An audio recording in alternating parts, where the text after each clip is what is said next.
Assalamualaikum warahmatullahi wabarakatuh. Sebelumnya, perkenalkan, saya Angel Trihapsari dari kelas M253 dengan NIM 250407502028. Pada kali ini saya akan membahas tentang fonem dan alofon yang merupakan materi dari kajian fonologi dalam ilmu linguistik yang mempelajari bunyi bahasa dan fungsinya. Sebelum masuk pada materi fonem dan alofon, saya akan memaparkan sedikit tentang fonologi. Jadi, fonologi adalah cabang linguistik yang mengkaji tentang bunyi bahasa secara fungsional, yaitu bagaimana bunyi digunakan untuk membedakan makna dalam suatu bahasa. Dalam fonologi juga ada beberapa klasifikasi bunyi yang diantaranya ada fonem, alofon, fon, vokal, konsonan, diftong, perbedaan tekanan, nada, jeda, dan yang terakhir ada silabel. Tapi yang di sini saya akan hanya membahas tentang fonem dan alofon saja. Masuk pada materi fonem. Fonem adalah satuan bunyi terkecil dalam bahasa yang memiliki fungsi untuk membedakan makna. Fonem ini bersifat abstrak dan biasanya ditulis dengan tanda garis miring. Pada fonem juga memiliki beberapa jenis, tapi saya di sini hanya menyebutkan dua, yaitu fonem vokal dan fonem konsonan.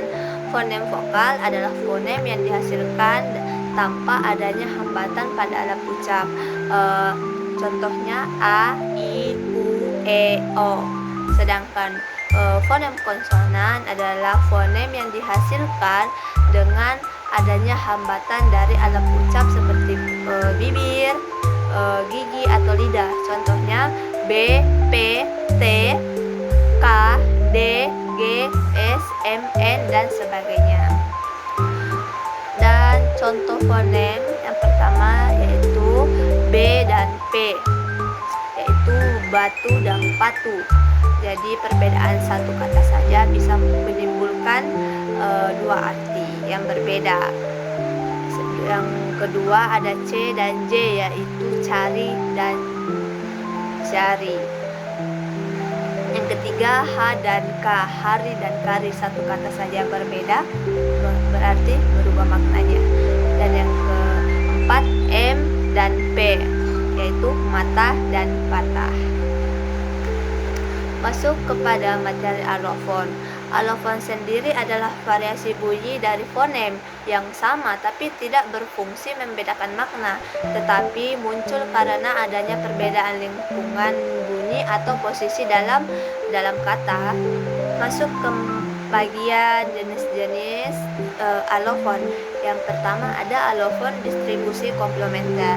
Nah, alofon distribusi komplementer ini itu tidak pernah muncul pada posisi yang sama dalam setiap kata.